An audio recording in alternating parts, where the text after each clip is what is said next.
Hello, my name is Rouse and I was head teacher at Lincoln Bishop King Primary School for 9 years. On the 1st of September this year I started a new job as consultant head teacher for Lincolnshire County Council. So after a month in the job, it is absolutely amazing, and all of the skills that I have learnt and refined over the last 9 years are really coming into fruition. Well, it all started with the head teacher development day, and there were lots of anxieties within the room around the forthcoming year, and pressures and accountability and staffing issues. So actually the underlying conversations were stemming around that, as well as thinking about the challenges that we were going to have to face for the year and being inspired throughout the development day as well. So putting all that together, we decided that wellbeing was something that needed to be high on the agenda.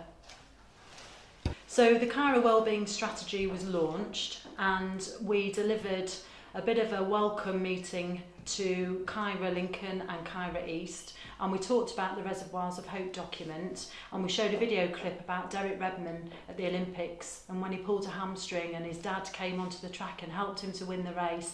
And basically the message was, never give up, there's always somebody or something that will help. No problem is too much to be solved, and as part of a Teaching School Alliance, that was the key message that we wanted to get out.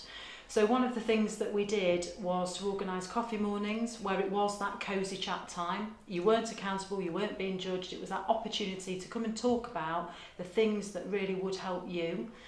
We also put in a Kyra choir, which is led by a member of staff, and we also had a couple of wine nights where things around personal lives and professional lives were discussed over a glass of wine.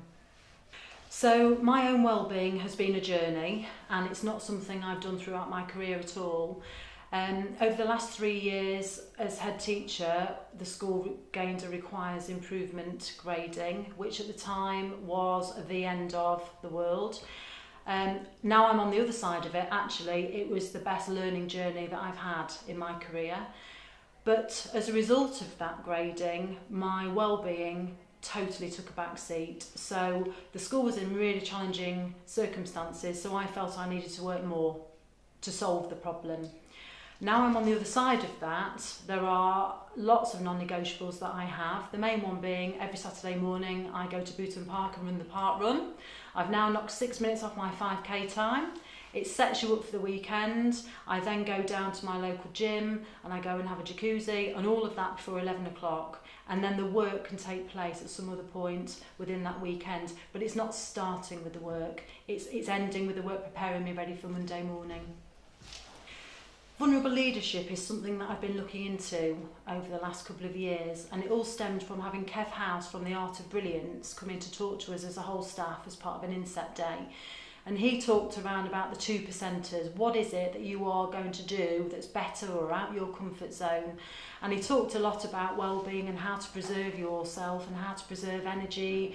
It's not a sprint, it's a marathon. How are you going to see the year out? So everybody had opportunities to reflect on their own lives.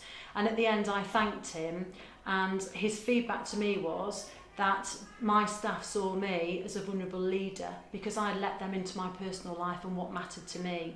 And he felt that was a really powerful tool in embedding wellbeing across our school. As a result of that, empowerment then began, and staff started to decide what they wanted wellbeing to look like, and they took the lead on that. So it wasn't me saying we're all going to be really well this term because we're going to do this. They were coming to me with suggestions, and we just enabled the provision then to happen.